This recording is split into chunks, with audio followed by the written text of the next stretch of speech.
Pecado de espírito, pensamento. Se eu olhar para uma mulher com pensamento adultério, Deus fala que eu cometi pecado. Mas todo pecado que nós cometemos, Jesus nos deu o dom da graça. Eu não estou falando de hipergraça, porque não é hipergraça. É a graça. Mediante a fé em Jesus Cristo, nós sois salvos. Mediante a fé. E não de obra para que ninguém se glorie. Porque toda a honra, toda a glória é dele. É ele que pagou o preço. Ele pagou o preço para o resgate de cada um de nós. Rasgou a cédula de dívida. Satanás, que é o acusador, não tem mais poder sobre a nossa vida se nós colocamos ele como Salvador.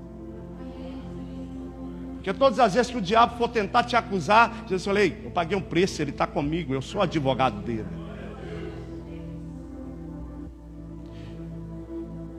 Então o homem não vai para o inferno por causa do pecado. Porque se ele reconhecer que ele é pecador, e todas as vezes se arrepender diante do Senhor, e o livro de João está falando lá, né, que eu não posso falar que eu não tenho pecado, porque senão eu torno Deus mentiroso. Mas se eu confessar os meus pecados, ele é fiel e justo para nos perdoar, e o sangue de Jesus nos purificará de todo o pecado. Só que há uma diferença de um pecador e de um filho de Deus. O pecador comete pecado e não está nem aí, como se estivesse fazendo nada. Para ele é nada. Ele só vai cair na real quando ele vê as consequências do pecado. Porque o pecado não é contra Deus. O meu pecado não atinge a santidade de Deus. O meu pecado não atinge nada a Deus. Atinge a mim mesmo. Se eu cometo pecado, o pecado vai trazer consequências, sequelas sobre a minha vida. Se eu mato uma pessoa, eu vou pegar ali uma prisão. Vou sentenciado, a lei vai me condenar sobre a nossa Constituição, talvez pego 30, conforme for a consequência do meu pecado. Às vezes eu falar uma mentira não me traz tanto prejuízo, entre aspas, mas todo pecado traz as suas consequências. E quanto mais a pessoa peca, mais consequência ela traz para a sua vida. E uma das coisas que eu vejo na mentalidade de Deus tão profunda quando ele construiu o homem, ele sabia que o pecado poderia afastar o homem dele. Porque o pecado faz divisão entre nós e Deus. E na construção do homem ele construiu o habitat natural. Eu acho que eu já falei isso aqui. Peixe sobre as águas, planta sobre a terra. Se você tirar o peixe da água, vai ficar sem fôlego e vai morrer, porque o habitat natural dele está dentro da água. Só respira ali. Tira a planta da terra, ela vai murchar, secar e morrer. Ela só vive sobre a terra. Mas Deus, quando construiu o homem, não falou: haja o homem. O homem veio a nascer de uma palavra, não. Ele construiu com a sua mão. E para o homem ser alma vivente, ele soprou sobre ele fôlego de vida. Um homem que está distante de Deus está sem ar, está sem vida. E quanto mais ele peca, quanto mais ele erra, mais necessidade ele tem de Deus. Deus construiu ele para ter necessidade dele, para se encontrar com ele. A pessoa que está sem Deus, ela tem um vazio dentro dela que ela não sabe qual é. Ela pode estar no prazer de qualquer coisa que ele está fazendo, pode ter dinheiro, pode ter o que for. Mas se ela estiver no pecado, ela está sem o ar que traz alegria, que traz a paz. Porque ela foi construída para ter vida com Deus. O habitat natural dela é com Deus. Então o homem que peca do mundo, ele não está nem aí para o pecado. Ele só vai reconhecer quando tiver a consequência. Ele vai ver. E talvez tenha um coração duro serviço que ainda nem se converte. Mas para um filho de Deus, quando peca, o pecado dói. Sabe por quê? ele não consegue viver mais sem a presença de Deus. E ele sabe que uma mentira pequena afasta ele da presença de Deus. Ele sabe que a falta de perdão afasta ele de Deus, ele não consegue ter comunhão. E isso dói. Enquanto ele não dobra o joelho e se arrepende diante do Senhor e confessa, ele não consegue ter paz, alegria. Dói. Quem recebeu a presença de Deus não consegue viver sem Ele. E glória a Deus, porque o Espírito de Deus nos constrange. Ele ora com gemidos inexprimíveis dentro de nós, como não sabemos orar, porque Ele que entende a mentalidade de Deus. Por isso que a hora que você está mais oprimido, está mais angustiado, você dobra o joelho, o Espírito começa a orar dentro de você, e você é tomado pela força e pelo poder de Deus. E vem a paz que excede todo entendimento. Deus construiu para nós termos uma vida sobre Ele. E aonde abunda o pecado, superabunda a graça de Deus. O apóstolo Paulo fala isso. Onde trouver pecado, relampeia o poder de Deus para poder purificar a vida da pessoa. O homem viveu para ter vida com Deus.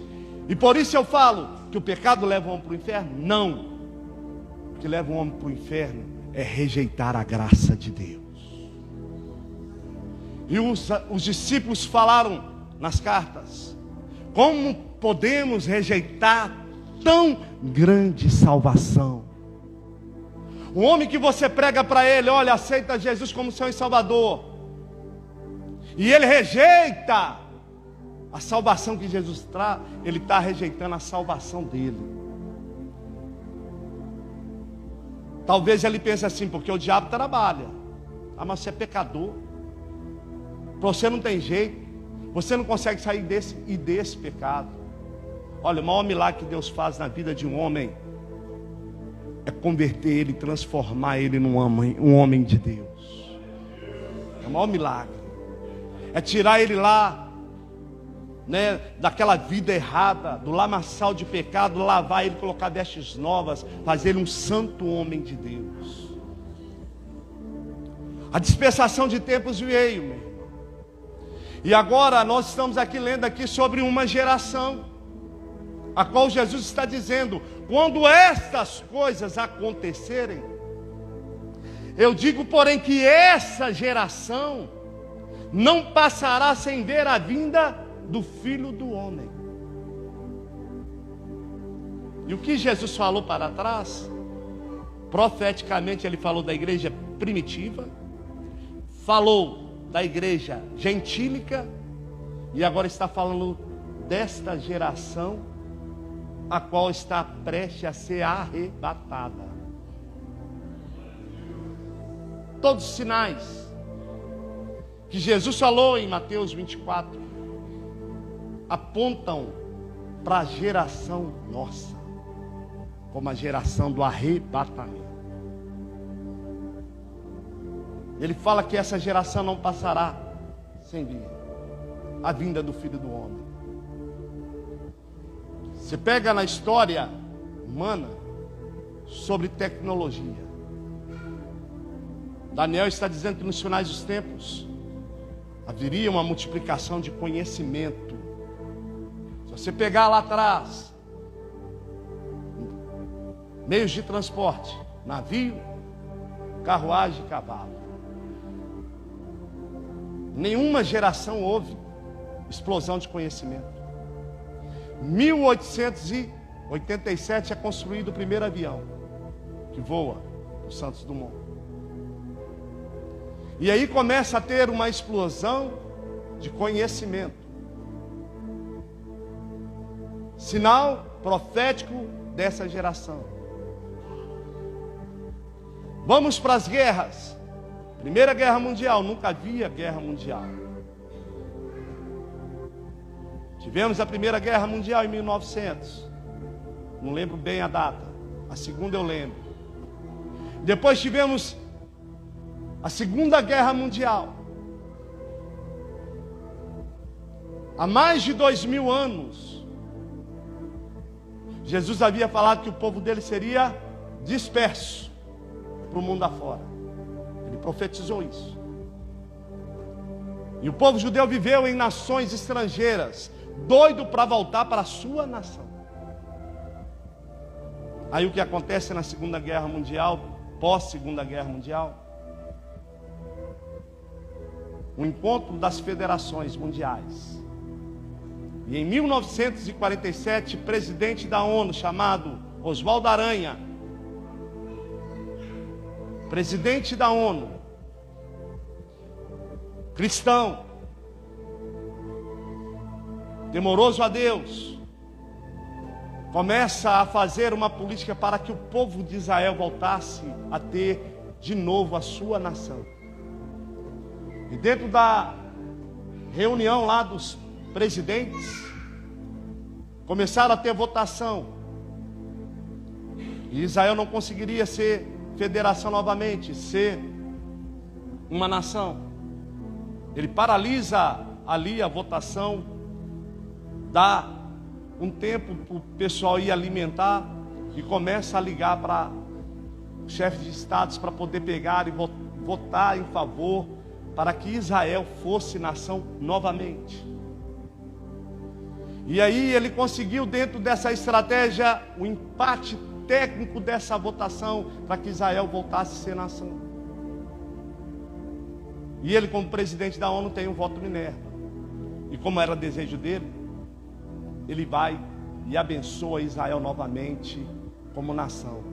Está aí a profecia profética mais profunda de quem é conhecedor de escatologia e dispensação de tempo. A árvore voltou a florescer. 1947. Por que a nação brasileira é uma nação, mesmo com todos os seus problemas, uma nação abençoada? Tem de tudo.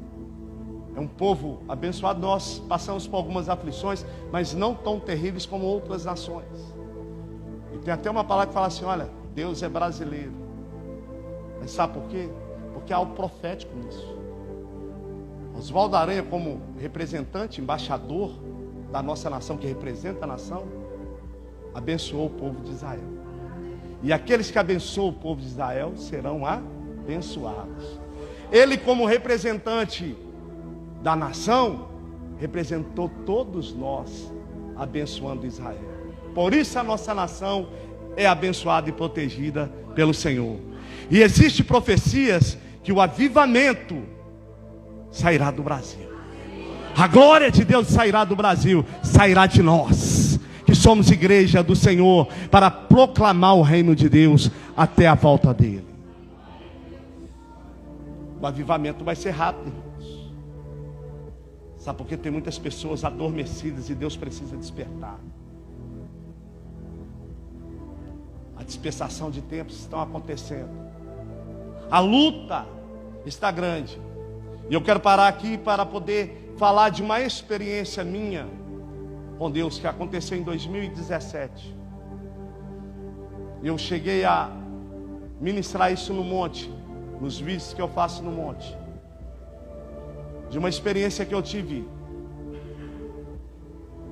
sobre esfriamento. E a Bíblia está falando aqui em Mateus, aqui, por se multiplicar a iniquidade, o amor de muitos se esfriará. E eu tive um momento de esfriamento espiritual, não que eu queria voltar para trás, não porque eu senti travado, eu não conseguia mover, porque eu estava debaixo de autoridade, e eu respeito a autoridade. A autoridade representativa de Deus para mim é coisa séria. O pastor que está sobre a minha vida é coisa séria. Eu submeto a autoridade dele, até que ele não fere a autoridade de Deus. Porque se ele ferir a autoridade de Deus, aí eu já não saio da autoridade dele para ficar debaixo da de Deus. Mas enquanto ele estiver como representante fazendo coisas que é concernente da obra, e eu posso não concordar com ela em alguns aspectos, eu me submeto à autoridade dele. Porque Deus respeita a autoridade representativa do pastor. E eu lembro que nesse período eu fui tirado de uma forma errada, por causa de ciúme, eu sei que foi isso que aconteceu. Deus me deu discernimento de um cargo que eu exercia dentro da minha igreja, e era um cargo que influenciava a igreja. Eu sabia que eu estava fazendo a obra de Deus com excelência, com dedicação, e eu fui tirado por ciúme desse cargo, e consequentemente eu fiquei travado, porque eu não conseguia mais ministrar. Eu fiquei encostado na minha igreja, sem poder pregar, sem poder orar, por causa de ter tirado o cargo. E eu continuando humildemente, respeito a autoridade, porque o cargo quem dá é o pastor, ele que é pastor da igreja. Não fiquei chateado com ele, ele escolhe quem ele quer, mas ele me tirou de um cargo de influência espiritual sobre a igreja. E como eu amo a obra de Deus e amo a igreja, e sabia do potencial que Deus havia colocado na minha vida, eu vi a igreja morrendo e eu sem poder fazer nada. O que aconteceu? Falei com Deus: olha, não posso fazer nada. O pastor é autoridade sobre a minha vida e a autoridade representativa que o Senhor colocou na minha vida. Se o Senhor não fizer nada, eu não vou fazer nada, vou estar indo cultuar a igreja. E quem é pastor aqui sabe, ficar sentado na igreja sendo pastor, sendo obreiro, por oposição, você acaba esfriando. Você é canal de bênção. Canal de bênção, então você tem que ser usado, você tem que ser como um rio de Deus para fluir sobre a igreja. Isso trouxe um esfriamento no meu coração. E eu falei para Deus: Deus, eu não tenho o que fazer, é o Senhor. O pastor não está desrespeitando a autoridade do Senhor. Só deu ele para a coisa, é a visão dele. Eu não posso fazer nada. Mas o inimigo conseguiu colocar ciúme no coração dele. E aí o que aconteceu? Passado alguns meses, eu nessa condição, Deus me visitou pela madrugada. E me deu uma visão espiritual muito forte. Conhecedor do que eu estou falando, a figueira voltou a florescer, a qualquer momento Jesus pode voltar. Deus me deu uma visão 3 horas da manhã. E essa visão ele me colocou como se eu estivesse ali na Praça do Papa, vislumbrando uma visão maravilhosa de um pôr do sol, que ali é maravilhoso você ver o pôr do sol. Só que quando eu vislumbrei aquela visão, de repente, eu com o coração no sonho, frio, não tendo força para fazer a obra de Deus, o céu se torna tenebroso. E Deus me dá uma visão espiritual do mundo. Um punhado de demônios cercou o céu e ficou umas tensas trevas sobre aquela visão minha. E eu assustei, porque naquele momento eu caí em si. Jesus voltou e eu fiquei. Como pode isso ter acontecido? Eu tão zeloso com a obra, com o coração frio. Jesus levou a igreja e eu fiquei com aquela visão pesada. E eu peguei e falei: eu vou procurar algum lugar para me esconder durante 7 anos, porque 7 anos o anticristo vai perseguir as pessoas que temem a Deus. E eu não vou negar Jesus. Eu achei que ia sair, andar tranquilo. Quando eu vou para a rua para poder ir para algum lugar, eu pensei em ir para um monte, um lugar, procurar comida, alguma coisa para ficar ali. Quando eu piso na rua, aqueles demônios que estavam no céu, pairando para um lado para o outro, vem e desce sobre a minha vida. E começa a entrar na minha mente e confundir a minha mente. Eu fui perdendo as coisas como se eu perdesse o sentido. Só que nesse mesmo instante, o Espírito de Deus me tomou com força e poder. Eu fui tomado de um revestimento de autoridade e poder muito grande. E fui renovado, aquela frieza do coração foi queimada, foi transformado. E no mesmo instante que eu tive essa presença poderosa de Deus sobre a minha vida, uma voz do céu falou como um estrondo: filho meu, Jesus ainda não voltou. O que eu estou te mostrando é que muitos perderam o temor do meu nome. Se coloca de pé e pregue a minha palavra, porque Jesus está voltando. E acordei com essa visão, mas o ambiente do meu quarto ficou oprimido. Eu não conseguia, eu tive que orar repreendendo por 3 horas consecutivas, repreendendo aquela opressão, porque foi muito forte. E Deus me mostrou essa revelação muito forte.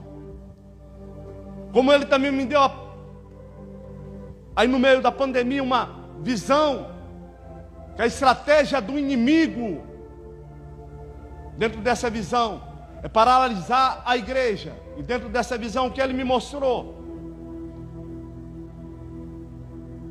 os pastores, os evangelistas, aquelas pessoas que pregavam o nome do Senhor, sendo amarradas e acorrentadas, e sendo levadas para um lugar para ser mortas. E eu consegui escapar no meio dessas pessoas. Eu consegui sair de longe e comecei a olhar de longe o que iria acontecer. Só que essas pessoas, elas não morreram. O que esses opositores fizeram com essas pessoas? Cortaram as cordas vocais. E eu entendi o que Deus me mostrou no sonho. Eles querem calar a voz da igreja. Eles querem paralisar a igreja de pregar o evangelho. A estratégia de Satanás. Deus me mostrou na revelação em 2017 o que estava no mundo espiritual. O que estava acontecendo no mundo espiritual. E muitas coisas ocultas para nós. Mas o que está acontecendo agora? As coisas estão acontecendo no material. As pessoas estão fazendo marcha para Exus, para Satanás. Se você pegar a marcha para Exu em São Paulo, olha a quantidade de pessoas.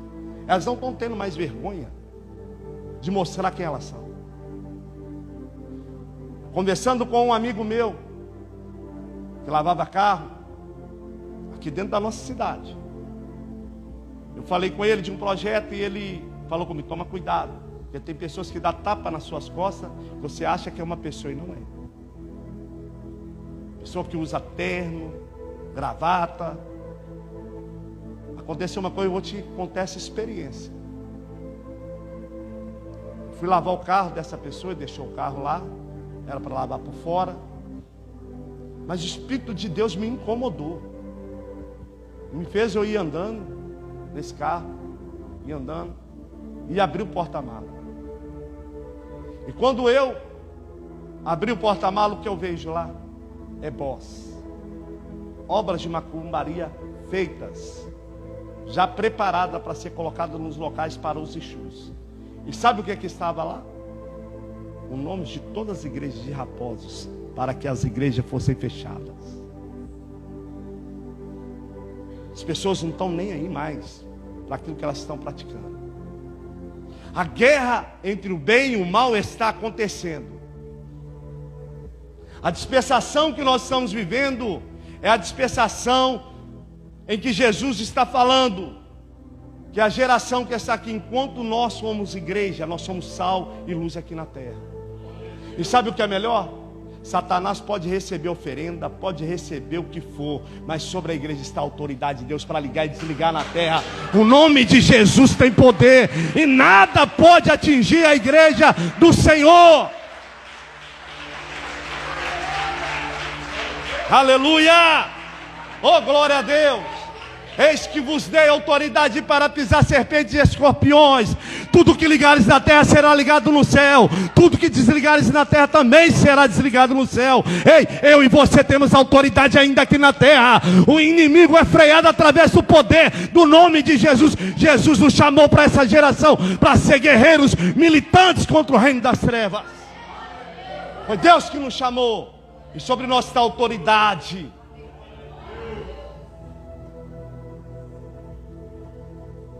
Pregar a palavra de Deus. E Jesus fala que essa geração precisa estar atenta, porque Ele vai e aponta, assim como foi nos tempos de Noé, assim também se casavam, se davam em casamento, pensavam em festa, e de repente veio o dilúvio, porque não ouviram a palavra de Noé, não quiseram ouvir. Tem muitas pessoas que falam: esse crente é louco, não sabe de nada, está falando é balela. Que é isso? As mesmas palavras que Noé recebia. Esse cara é louco, construir uma arca. Só que a arca é o lugar que protege. A arca de hoje é a igreja. A arca de hoje é a igreja. Meu irmão, você pode estar rastejando, você pode estar fraco, mas o lugar que Deus vai te sustentar, te dar alimento é a igreja. É nela que você vai ser revigorado, ser fortalecido. E aprenda algo aqui.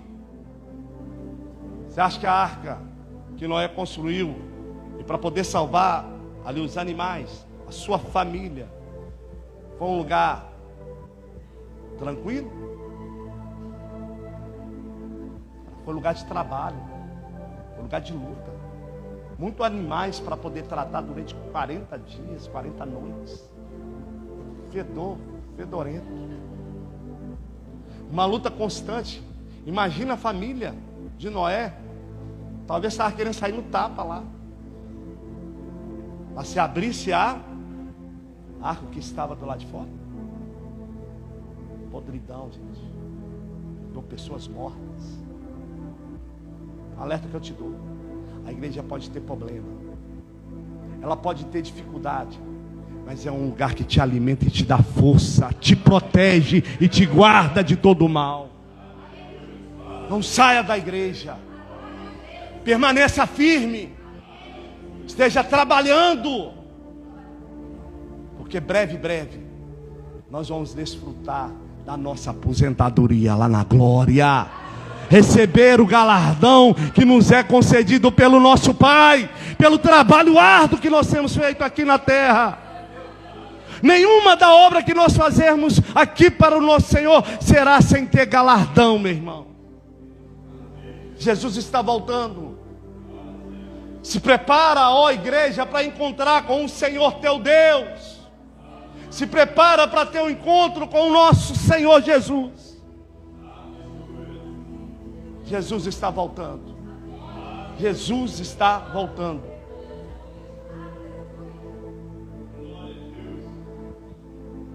Para esses que ficam relaxados, eu gosto de pregar muito. Principalmente quando é filmado. Porque quando a igreja for arrebatada, as pessoas vão acreditar. Realmente o que aquele povo falava não era loucura. Meu pai pregou para mim, orou para mim e eu não ouvi. Ele foi levado e eu fiquei. Aí o que fazer para quem ficou? Na dispersação da grande tribulação em quem o anticristo vai governar? Permanecer firme num tempo de muita luta, em que a Bíblia descreve que será tempo de grande aflição, que rios correrão como nas ruas como sangue. As ruas correrão rios de sangue. A perseguição vai ser cruel, principalmente para aqueles que professam ao Senhor. É preciso entender que não é da vontade de Deus que você passe por isso, porque Ele já te deu a graça. Você vai passar somente se você rejeitá-la. Então, para você que talvez vai ficar e vai me ver pelo YouTube depois do arrebatamento da igreja, permaneça firme, porque ainda vai ter anjos pregando o Evangelho. Vai ter a testemunha em Israel sendo mostrada durante vários dias. E o anticristo vai tentar derrubar ele falando para o povo para poder permanecer fiel. Vai ter os 144 mil judeus que serão selados e ninguém vai poder tocar nele dentro da grande tribulação, que vai proclamar o Evangelho, dando força e ânimo para você que ficou. Os anjos vão proclamar o Evangelho nessa época. E a Bíblia diz que haverá ainda grande salvação nesse tempo. Apocalipse 20 descreve isso, que as pessoas serão pegas e por não negar a Jesus serão decapitadas. Mas a Bíblia fala que vai acontecer algo surreal. Elas vão ser decapitadas e no mesmo instante vão subir para reinar com Cristo, junto com a igreja que já está na presença de Deus. Se prepara. Coloca a sua vida no altar. Não é tempo de ficar relaxado. Invista na sua vida espiritual. Coloque a sua vida no óleo. Venha alimentar da palavra de Deus. Porque a fé vem pelo ouvir e ouvir a palavra de Deus. O alimento que alimenta a sua fé é a palavra. Ainda que você questione às vezes a palavra veio muito devagar a palavra é um arroz queimado, mas que te dá nutrientes para você sobreviver. Você come ela vai te alimentar, ela vai te dar força. Ela pode estar ruim, mas amarga, mas ela vai te dar força para você prevalecer na sua caminhada. Você precisa de alimento. Você precisa alimentar a sua fé. E a fé traz à existência aquilo que não existe. Para encerrar a palavra aqui nesta noite, a gente falou renamente sobre a fé, né? Jesus falando a parábola da semente. Se tiverdes uma fé, né? A gente pega lá como o tamanho da semente. Diga esse monte de mostarda, diga esse monte, vai para lá e arreda para lá, vai. Aí nós comparamos ela como o tamanho da semente. É pequena. Se você tiver uma fé pequena, você vai falar isso e vai acontecer. Não. Jesus repreende os homens. Os discípulos, quando não puderam expulsar os demônios lá e levar até ele, aí eles perguntam: por que, Senhor? Aí essa caixa de demônios só sai por jejum e oração. Homens de pequena fé. Então ele repreende o quê? A fé pequena. Então o que está dizendo nesse texto, a interpretação correta, é a força da fé da semente. Que ela ainda sendo pequena, tão pequenininha, ela se torna a maior das hortaliças. Ou seja, mesmo que você seja tão pequeno, se você tiver a força da fé que a semente de mostarda tem, você vai dizer: esse monte arreda daqui, arreda para lá, vai acontecer. Então é a força que está dentro da semente é que faz a diferença, e não o tamanho dela. Então tem a força da fé da semente na sua vida. É tempo de você estar ligado, conectado com o reino de Deus. Eu prego sobre salvação e prego muito sobre a teologia da salvação, e ela tem 3 tempos. Para encerrar, para o entendimento do seu. Primeiro tempo, justificação. Romanos 8:1 diz lá que aqueles que são em Cristo, nenhuma condenação há. Então o primeiro tempo da obra redentora de Jesus na cruz do Calvário te traz você justificação. Segundo tempo do plano de salvação, porque Deus não quer que você só seja salvo, mas que você é posse do reino dele. E Jesus falou quase 364 vezes sobre o reino de Deus. Você vai ver falando isso aqui constantemente na palavra. O que é o reino de Deus? Aí fala que é o tamanho de uma semente, depois ele vai tornar grande. Buscar em primeiro lugar o reino de Deus, a sua justiça e demais coisas vos serão acrescentadas. O que é que o reino de Deus faz? Opera milagre, como ele fez. Estava no CTI lá no Vale da Sombra da Morte, a igreja orou com fé, possuiu o reino de Deus, e o reino de Deus me trouxe cura, e não deixou ter nem sequela para poder estar pregando aqui para vocês. Operou um milagre para a honra e glória do nosso Deus. O reino de Deus tem poder. O reino de Deus tem poder. Aleluia. A palavra de Deus fala que a salvação vem pela graça, mediante a fé em Jesus Cristo. Mas o reino de Deus não. O reino de Deus é tomado por esforço e violência. Aqueles que se apoderar do reino de Deus, ou se esforçar para possuir o reino de Deus, terão a força do reino de Deus. E a força do reino de Deus tem poder de ressuscitar morto, tem poder de fazer o homem andar dentro da fornalha de fogo, tem poder de abrir o mar vermelho, tem poder de multiplicar 5 pães e 2 peixes, alimentar ali uma multidão. É o poder do reino de Deus. Mas para mim possuir o poder do reino de Deus, eu preciso de estar no processo que se chama santificação. Segundo tempo do plano de salvação. Eu preciso me santificar com a palavra de Deus, que a palavra de Deus é Jesus, eu alimentando de Jesus na minha vida. é a oração, é a comunhão, é o retiro. Então eu tenho que alimentar e possuir ali uma vida de dedicação para a obra de Deus. E eu vou ser santificado. A palavra de Deus fala, né? Santificai-os na tua verdade. A tua palavra é a verdade. E há uma diferença. Santificação não quer dizer que é uma vida perfeita. Embora ela te indique que é a progressão dela, é isso. Eu caminhar para a perfeição. A santificação me dá poder para vencer o pecado. Na justificação, Deus quebra o poder do pecado sobre a minha vida. Não existe mais condenação. Na santificação, Deus me dá poder para vencer o pecado, ter domínio sobre o pecado.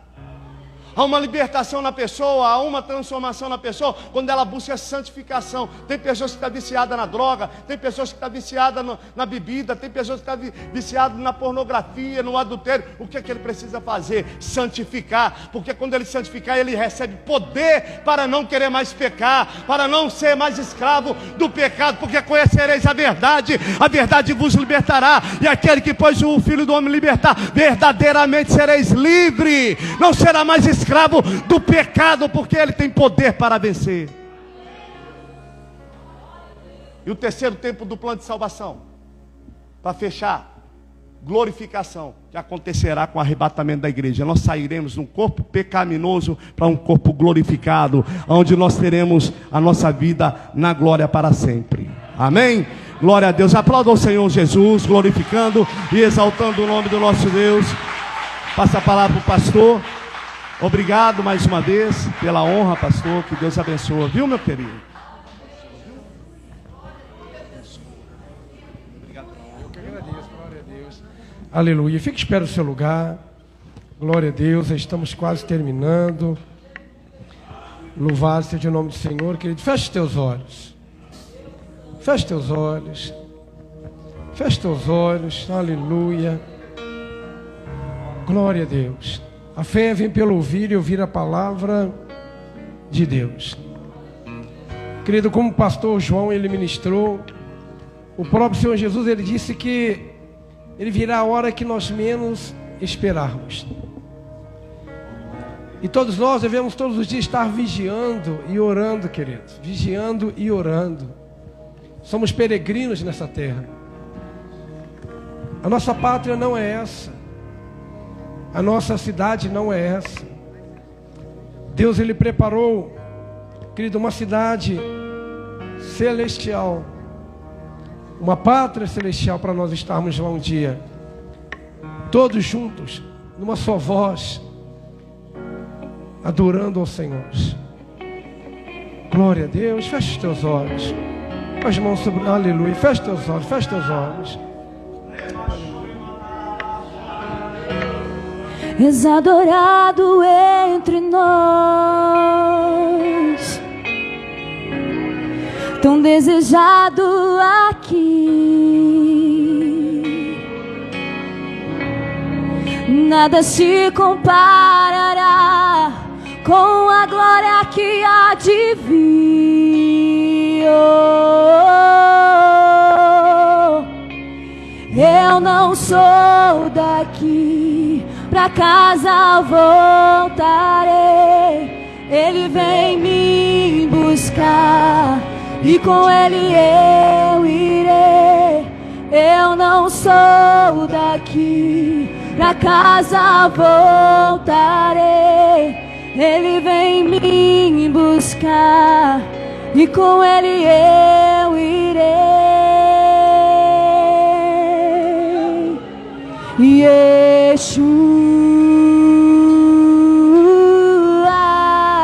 o Messias aguardado, ele vem me buscar. Yeshua, o Messias aguardado, ele vem me buscar.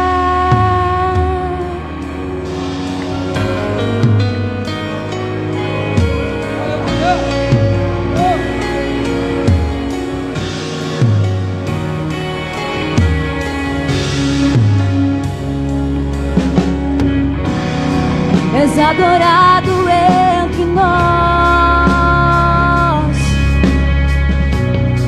tão desejado aqui. Nada se comparará com a glória que há de vir.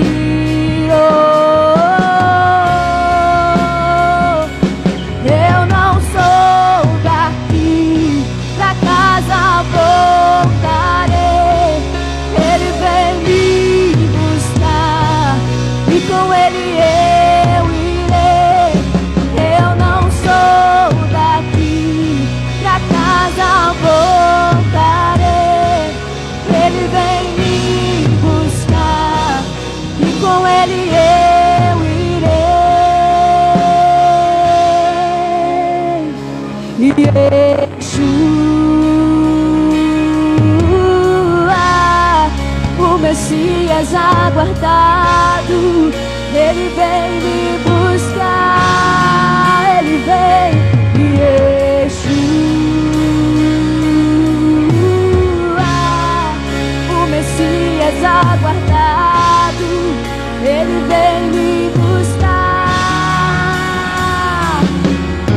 Em breve Jesus do céu vai aparecer e todo joelho se dobrará e toda língua confessará. Mas a igreja será arrebatada no piscar de olhos, acontecerá. Mas a igreja será arrebatada no piscar de olhos, acontecerá.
Feche os teus olhos.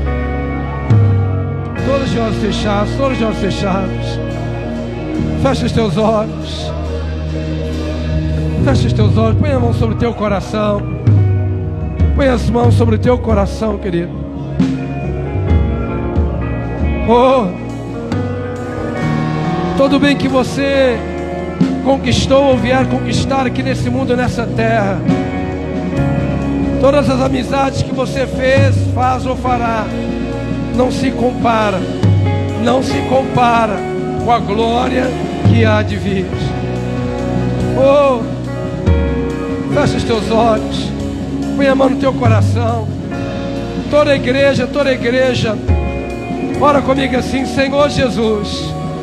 Toda a igreja: Senhor Jesus, eu ouvi a tua palavra e eu entendi que o Senhor é o único que pode salvar, curar, libertar e transformar a vida do homem. Senhor Jesus, o Senhor disse que não veio para condenar, mas para salvar o homem.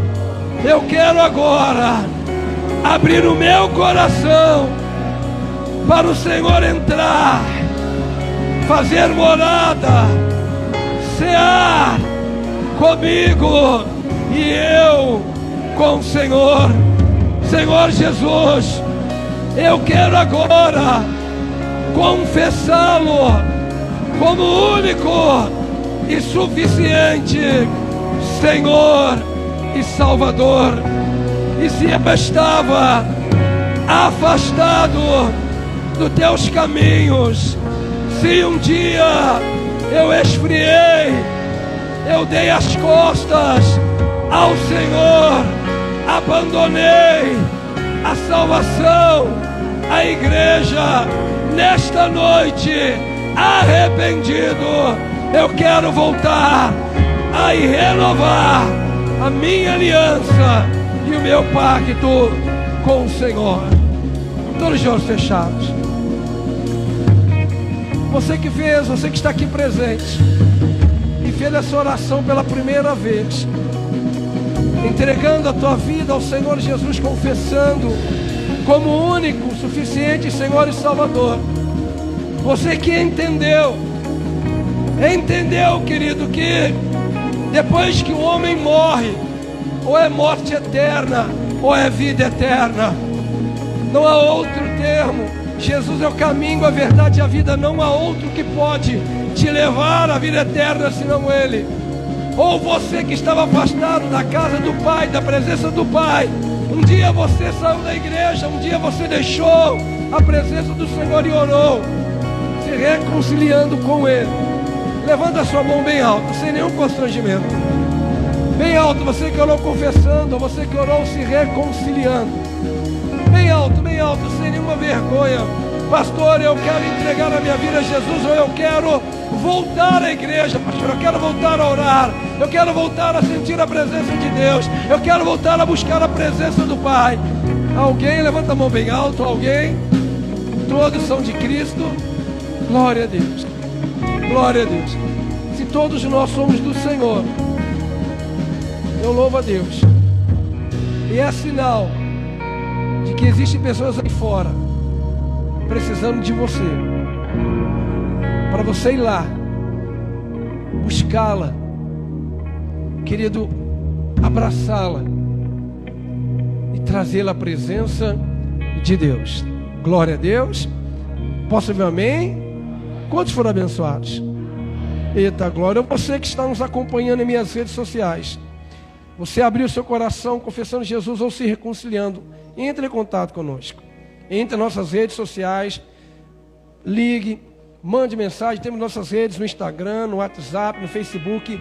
Queremos conhecer você, queremos entrar em contato com você, queremos abraçar você e caminhar com você em nome de Jesus. Quantos foram abençoados? Glória a Deus, queridos. Glória a Deus. Posso dizer um amém? Quarta-feira, culto fé, para a honra e para a glória do Senhor. Amém? Deus continue abençoando o irmão João, pastor João, toda a sua casa, toda a sua família aí, no nome do Senhor Jesus. Amém, queridos? Está aqui o Mateus e a Laine, né? Casaram esses dias. Glória a Deus. Deus continue abençoando. Viu, querido? É um privilégio prazer tê-los aqui conosco essa noite. Vocês são presente de Deus para nós, viu? Glória a Deus, queridos. O Ministério Kids estará servindo bolo, broa e um cafezinho gostoso.